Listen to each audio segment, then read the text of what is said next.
संवेदनशीलता के साथ त्वरित फैसले भी किए गए, जरूरी संसाधन भी जुटाए गए और देश की जनता को निरंतर हम लगातार जागरूक भी करते रहे। और आज इसी का परिणाम है कि भारत में कोरोना का संक्रमण वैसा नहीं है और न ही वैसा फैला है जैसा दुनिया के अन्य देशों में हमने देखा है। जितनी घबराहट और चिंता 7-8 महीने पहले देशवासियों में थी, अब लोग उससे बाहर निकल चुके हैं। ये अच्छी स्थिति है, लेकिन केयरलेस न हो जाए, ये भी हमें चिंता करनी है। देशवासियों में बढ़ते विश्वास का प्रभाव आर्थिक गतिविधियों पर भी सकारात्मक रूप से दिखाई दे रहा है। मैं आपके राज्य प्रशासन की भी दिन रात जुटे रहने के लिए प्रशंसा करता हूं। साथियों, अब हमारा देश कोरोना के खिलाफ लड़ाई में एक निर्णायक चरण में प्रवेश कर रहा है। ये चरण है वैक्सीनेशन का। जैसे यहां जिक्र हुआ, 16 जनवरी से हम दुनिया का सबसे बड़ा टीकाकरण अभियान शुरू कर रहे हैं। ये हम सभी के लिए गौरव की बात है कि जिन 2 वैक्सीन को इमरजेंसी यूज ऑथराइजेशन दिया गया है, वो दोनों ही मेड इन इंडिया है। इतना ही नहीं, 4 और वैक्सीन प्रोग्रेस में है। और ये जो मैं करीब 60-70% काम पहले राउंड का होने के बाद बैठने की चर्चा इसलिए करता हूं कि उसके बाद और वैक्सीन भी आ जाएगी, और जब और वैक्सीन आ जाएगी तो हमें फ्यूचर का प्लान करने में वो भी एक बहुत बड़ी सुविधा रहेगी। और इसलिए सेकंड पार्ट इसका जो है, जो हम 50 से ऊपर वालों के लिए जाने वाले हैं, तब तक शायद हमारे पास और भी कुछ वैक्सीन आने की संभावनाएं हैं। साथियों, देशवासियों को एक प्रभावी वैक्सीन देने के लिए हमारे एक्सपर्ट्स ने हर प्रकार की सावधानियां बरती हैं, और अभी साइंटिफिक कम्युनिटी की तरफ से विस्तार से हमें बताया भी गया है। और आपको मालूम होगा, मैं इस विषय में जब भी मुख्यमंत्रियों के साथ बात हुई, मैंने हमेशा एक ही जवाब दिया था कि इस विषय में हम जो भी निर्णय करना होगा वो साइंटिफिक कम्युनिटी जो कहेगी वो ही हम करेंगे। साइंटिफिक कम्युनिटी को ही हम फाइनल वर्ड मानेंगे, और हम उसी प्रकार चलते रहे हैं। कई लोग कहते थे, देखिए दुनिया में वैक्सीन आ गई, भारत क्या कर रहा है, भारत सो रहा है, इतने लाख हो गया, इतना हो गया, भारत कुछ, ऐसी भी चिल्लाहट हुई। लेकिन फिर भी हमारा मत था कि ये साइंटिफिक कम्युनिटी और जो इसके लिए जिम्मेवार लोग हैं, उनकी तरफ से जब आएगा तभी हमारे लिए उचित होगा, और हम उसी दिशा में चले हैं। बड़ी बात जो मैं दोहराना चाहता हूं कि हमारी दोनों वैक्सीन्स दुनिया की दूसरी वैक्सीन से ज्यादा कॉस्ट इफेक्टिव है। हम कल्पना कर सकते हैं, अगर भारत को कोरोना टीकाकरण के लिए विदेशी वैक्सीन पर पूरी तरह निर्भर रहना पड़ता तो हमारे क्या हालत होते, कितनी बड़ी मुश्किल होती, हम उसका अंदाज लगा सकते हैं। ये वैक्सीन भारत की स्थितियां और परिस्थितियों को देखते हुए निर्मित की गई है। भारत के टीकाकरण का जो अनुभव है, जो दूर सुदूर क्षेत्रों तक पहुंचने की व्यवस्थाएं हैं, वो कोरोना वैक्सीनेशन कार्यक्रम में बहुत उपयोगी सिद्ध होने वाली है। साथियों, आप सभी राज्यों के साथ सलाह मशवरा करके ही ये तय किया गया है कि टीकाकरण अभियान की शुरुआत में किसे प्राथमिकता दी जाएगी। हमारी कोशिश सबसे पहले उन लोगों तक कोरोना वैक्सीन पहुंचाने की है जो देशवासियों की स्वास्थ्य सुरक्षा में जुटे हुए हैं, जो हमारे हेल्थ वर्कर्स हैं, सरकारी हो या प्राइवेट, पहले उनको टीका लगाया जाएगा। इसके साथ साथ हमारे जो सफाई कर्मचारी हैं, दूसरे फ्रंटलाइन वर्कर्स हैं, सैन्य बल है, पुलिस और केंद्रीय बल हैं, होमगार्ड है, डिजास्टर मैनेजमेंट वॉलेंटियर समेत तमाम सिविल डिफेंस के जवान हैं, कंटेनमेंट और सर्वेलेंस से जुड़े रेवेन्यू कर्मचारी हैं, ऐसे साथियों को भी पहले चरणों में टीका लगाया जा रहा है। देश के अलग अलग राज्यों के हेल्थ वर्कर्स, फ्रंटलाइन वर्कर्स की संख्या देखें तो एक करीब करीब 3 करोड़ होती है। ये तय किया गया है कि पहले चरण में इन 3 करोड़ लोगों को वैक्सीन देने के लिए जो खर्च होगा वो राज्य सरकारों को वहन नहीं करना है, भारत सरकार इसको वहन करेगी। साथियों, वैक्सीनेशन के दूसरे चरण में, वैसे एक प्रकार से वो तीसरा चरण हो जाएगा, लेकिन हम अगर इन 3 करोड़ को एक माने तो दूसरा चरण 50 वर्ष से ऊपर के सभी लोगों को और 50 वर्ष से नीचे के उन बीमार लोगों को जिनको संक्रमण का सबसे ज्यादा खतरा है, उनको टीका लगाया जाएगा। आप सभी परिचित हैं कि बीते कुछ हफ्तों में जरूरी इंफ्रास्ट्रक्चर से लेकर लॉजिस्टिक तक की तैयारियां सभी राज्यों और केंद्र शासित प्रदेशों के साथ विचार विमर्श करके, लगातार मीटिंगें करके, मॉड्यूल्स बना करके इसको पूरा किया गया है। देश के लगभग हर जिले में ड्राई रन्स भी पूरे हो चुके हैं। इतने बड़े देश में सभी जिलों में ड्राई रन्स हो जाना, ये भी अपने आप में हमारी काफी बड़ी कैपेबिलिटी को दिखाता है। हमारी जो नई तैयारियां हैं, जो कोविड के एसओपीज हैं, उनको अब हमें अपने पुराने अनुभवों के साथ जोड़ना है। भारत में पहले से ही अनेक यूनिवर्सल इम्यूनाइजेशन प्रोग्राम ऑलरेडी चल रहे हैं, हमारे लोग बड़ी सफलतापूर्वक कर भी रहे हैं। मिशंस रूबेला जैसी बीमारियों के खिलाफ भी व्यापक कैंपेन हम लोग चला चुके हैं। दुनिया के सबसे बड़े चुनाव और देश के कोने कोने तक पहुंचकर मतदान की सुविधा देने का भी हमारे पास एक बहुत ही अच्छा अनुभव है। इसके लिए जो बूथ स्तर की रणनीति हम बनाते हैं, उसी को हमें यहां भी प्रयोग में लाना है। साथियों, इस टीकाकरण अभियान में सबसे अहम उनकी पहचान और मॉनिटरिंग का है जिनको टीका लगाना है। इसके लिए आधुनिक टेक्नोलॉजी का उपयोग करते हुए कोविन नाम का एक डिजिटल प्लेटफॉर्म भी बनाया गया है।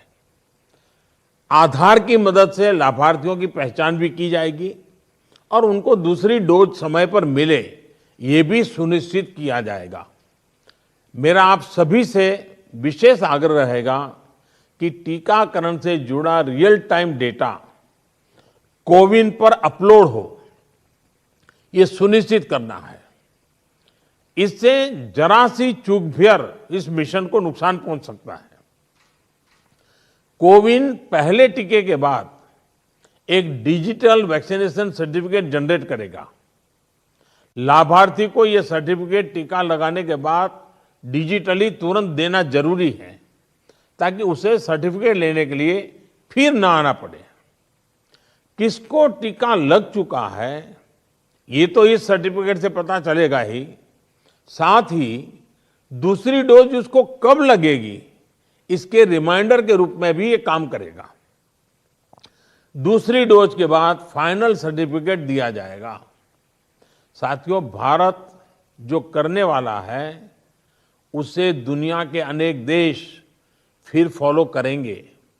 इसलिए हमारी जिम्मेदारी बहुत ज्यादा है।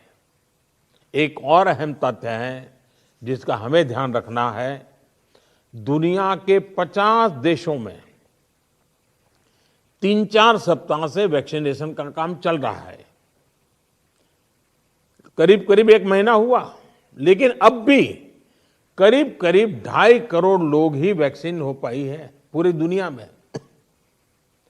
उनकी अपनी तैयारियां हैं, उनका अपना अनुभव है, उनका सामर्थ्य है, वो अपने तरीके से कर रहे हैं। लेकिन अब भारत में हमें अगले कुछ महीनों में ही लगभग 30 करोड़ आबादी के टीकाकरण का लक्ष्य हासिल करना है।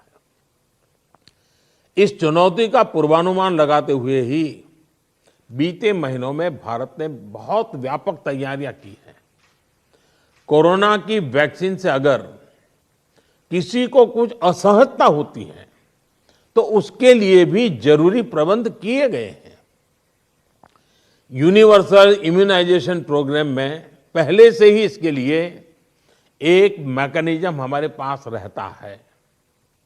कोरोना टीकाकरण के लिए इसको और मजबूत किया गया है। साथियों, वैक्सीन और टीकाकरण की इन बातों के बीच हमें ये भी याद रखना है कि कोविड से जुड़े जो प्रोटोकॉल हम फॉलो करते आ रहे हैं, उनको इस पूरी प्रक्रिया के दरमियान भी बनाए रखना है। थोड़ा सा भी लूजनेस नुकसान कर सकता है। और यही नहीं, जिनको टीका लगाया जा रहा है वो भी संक्रमण को रोकने के लिए जो सावधानियां हम लेते रहे हैं उनको फॉलो करते रहे। ये सुनिश्चित करना ही होगा। एक और बात जिस पर हमें बहुत गंभीरता से काम करना है, हर राज्य, हर केंद्र शासित प्रदेश को ये सुनिश्चित करना होगा कि अफवाहों पर, वैक्सीन से जुड़े अपप्रचार को कोई हवा न मिले। इफ्स और बट्स से बात नहीं होनी चाहिए। देश और दुनिया के अनेक स्वार्थी तत्व हमारे इस अभियान में रुकावट डालने की कोशिश कर सकते हैं। कॉरपोरेट कंपटीशन भी इसमें आ सकती है। कंट्री का प्राइड के नाम से भी आ सकता है। बहुत सी चीजें हो सकती हैं। ऐसी हर कोशिश को देश के हर नागरिक तक सही जानकारी पहुंचाकर हमें नाकाम करना है। इसके लिए हमें धार्मिक और सामाजिक संस्थाओं, NYK हो, NSS हो, सेल्फ हेल्प ग्रुप्स हो, प्रोफेशनल बॉडीज हो, रोटरी, लायंस क्लब जैसे संस्थाएं हो, रेड क्रॉस जैसी संस्थाएं हो, इन सबको हमने साथ जोड़ना है। जो हमारी रूटीन स्वास्थ्य सेवा हैं, जो दूसरे टीकाकरण अभियान, वो भी ठीक से चलते रहें, इसका भी हमने ध्यान रखना है। क्योंकि हमें मालूम है कि हम 16 को शुरू कर रहे हैं, लेकिन हमारी 17 को एक रूटीन वैक्सीन का भी डेट है। तो इसलिए हमारा जो रूटीन वैक्सीन का काम चलता है वो भी कहीं डैमेज नहीं होना चाहिए। आखिरी में एक और गंभीर विषय के बारे में आपसे जरूर बात करना चाहता हूं। देश के 9 राज्यों में बर्ड फ्लू की पुष्टि हुई है। ये राज्य हैं केरला, राजस्थान, हिमाचल प्रदेश, गुजरात, हरियाणा, उत्तर प्रदेश, मध्य प्रदेश, दिल्ली और महाराष्ट्र। बर्ड फ्लू से निपटने के लिए पशुपालन मंत्रालय द्वारा कार्य योजना बनाई गई है, जिसका तत्परता से पालन आवश्यक है। इसमें डिस्ट्रिक्ट मजिस्ट्रेट की भी बड़ी भूमिका है। मेरा आग्रह है कि प्रभावित राज्यों के मुख्यमंत्री साथी भी मुख्य सचिवों के माध्यम से सभी डिस्ट्रिक्ट मजिस्ट्रेट का मार्गदर्शन करें। जिन राज्यों में अभी बर्ड फ्लू नहीं पहुंचा है, वहां की राज्य सरकारों को भी पूरी तरह सतर्क रहना होगा। हमें सभी राज्यों, स्थानीय प्रशासन को वाटर बॉडीज के आसपास, पक्षी बाजारों में, जू में, पोल्ट्री फार्म इत्यादि पर निरंतर निगरानी रखनी है, ताकि पक्षियों के बीमार होने की जानकारी प्राथमिकता पर मिले। बर्ड फ्लू की जांच के लिए जो लेबोरेटरीज हैं, वहां समय पर सैंपल भेजने सही स्थिति का जल्दी पता लगेगा और स्थानीय प्रशासन भी उतनी ही तेजी से कार्रवाई कर पाएगा। वन विभाग हो, स्वास्थ्य विभाग, पशुपालन विभाग के बीच जितना अधिक कोऑर्डिनेशन होगा, उतनी ही तेजी से हम बर्ड फ्लू के नियंत्रण में सफल होंगे। बर्ड फ्लू को लेकर लोगों में अफवाहें न फैलें, इसे भी हमें देखना होगा। मुझे पूरा विश्वास है कि हमारे एकजुट प्रयास हर चुनौती से देश को बाहर निकालेगा। मैं फिर एक बार आप सबका बहुत आभारी हूं और 60% काम होने के बाद हम दोबारा एक बार बैठ करके रिव्यू करेंगे। उस समय जरा विस्तार से भी बात करेंगे और तब तक कुछ नई वैक्सीन आ जाए तो उसको भी हम संज्ञान में लेकर के आगे की अपनी रणनीति बनाएंगे। बहुत बहुत धन्यवाद आप सबका। ಒಟ್ಟಾರೆ ಪ್ರಧಾನಿ ನರೇಂದ್ರ ಮೋದಿ ಅವರು ಇದೀಗ ಭಾರತೀಯರಿಗೆ ಕೋವಿಡ್ ಲಸಿಕೆಗೆ ಸಂಬಂಧಪಟ್ಟ ಹಾಗೆ ಸಂಪೂರ್ಣವಾದಂತಹ ಮಾಹಿತಿಯನ್ನ ಕೊಟ್ಟಿದ್ದಾರೆ. ಇದು ಭಾರತೀಯರಿಗೆ ಹೆಮ್ಮೆಯ ದಿನವಾಗಿದೆ. ಜನವರಿ 16ರಿಂದಲೇ ಕೋವಿಡ್ ಲಸಿಕೆಯನ್ನ ಹಾಕಲಾಗುತ್ತೆ. ಈಗ 2 ಲಸಿಕೆಗಳಿಗೆ ಅನುಮತಿಯನ್ನ ಕೊಡಲಾಗಿದೆ. ಹಾಗೆ ಮೊದಲನೇ ಹಂತದಲ್ಲಿ ಕೊರೋನಾ ವಾರಿಯರ್ಸ್ಗೆ ಕೇಂದ್ರ ಸರ್ಕಾರದ ವತಿಯಿಂದಲೇ ಲಸಿಕೆಯನ್ನ ವಿತರಿಸಲಾಗುತ್ತೆ. 2ನೇ ಹಂತದಲ್ಲಿ 50 ವರ್ಷ ಮೇಲ್ಪಟ್ಟವರಿಗೆ ಹಾಗೆ ಕೊರೋನಾದಿಂದ ಯಾರಿಗೆಲ್ಲ ಹೆಚ್ಚಿನ ಆತಂಕ ಇದೆಯೋ ಅವರಿಗೆ ಲಸಿಕೆಯನ್ನ ಕೊಡಲಾಗುತ್ತೆ ಅನ್ನುವಂತಹ ಮಾಹಿತಿಯನ್ನ ಕೊಟ್ಟಿದ್ದಾರೆ. ಅದರ ಜೊತೆಗೆ ದೇಶದ 9 ರಾಜ್ಯಗಳಲ್ಲಿ ಹಕ್ಕಿ ಜ್ವರದ ಭೀತಿ ಕೂಡ ಇದೆ. ಅದರ ಬಗ್ಗೆ ಕೂಡ ಕೇಂದ್ರ ಸರ್ಕಾರದಿಂದ ಏನೆಲ್ಲ ಕ್ರಮಗಳನ್ನ ಕೈಗೊಳ್ಳಬೇಕಾಗುತ್ತೆ ಆ ಎಲ್ಲ ರೀತಿಯ ಕ್ರಮಗಳನ್ನ ಕೂಡ ಕೈಗೊಳ್ಳಲಾಗಿದೆ ಅನ್ನುವಂತಹ ಮಾಹಿತಿಯನ್ನ ಹಂಚಿಕೊಂಡಿದ್ದಾರೆ. ಇನ್ನು ಈಗ ಸದ್ಯ 2 ಲಸಿಕೆಗಳಿಗೆ ಅನುಮತಿಯನ್ನ ನೀಡಲಾಗಿದ್ದು ಆ ಒಂದು ಲಸಿಕೆ ಜನವರಿ 16ರಿಂದಲೇ ಹಾಕಲಾಗುತ್ತೆ. ಸೊ ಯಾವ ರೀತಿಯಾಗಿ ಲಸಿಕೆಯನ್ನ ಹಾಕಲಾಗುತ್ತೆ, ಅಲ್ಲಿ ಯಾವ್ಯಾವ ರೀತಿಯಾಗಿ ವ್ಯವಸ್ಥೆಯನ್ನ ಮಾಡಲಾಗಿದೆ, ಸೊ ಮೊದಲ ಡೋಸ್ ಅನ್ನ ಕೊಟ್ಟ ನಂತರ 2ನೇ ಡೋಸ್ ಅನ್ನ ಯಾವಾಗ ತಗೋಬೇಕು, ಅದನ್ನ ಯಾವ ರೀತಿಯಾಗಿ ಮಾನಿಟರ್ ಮಾಡಬೇಕು, ಇದೆಲ್ಲದರ ಬಗ್ಗೆ ಪ್ರಧಾನಿ ನರೇಂದ್ರ ಮೋದಿ ಅವರು ಮಾಹಿತಿಯನ್ನ ಹಂಚಿಕೊಂಡಿದ್ದಾರೆ.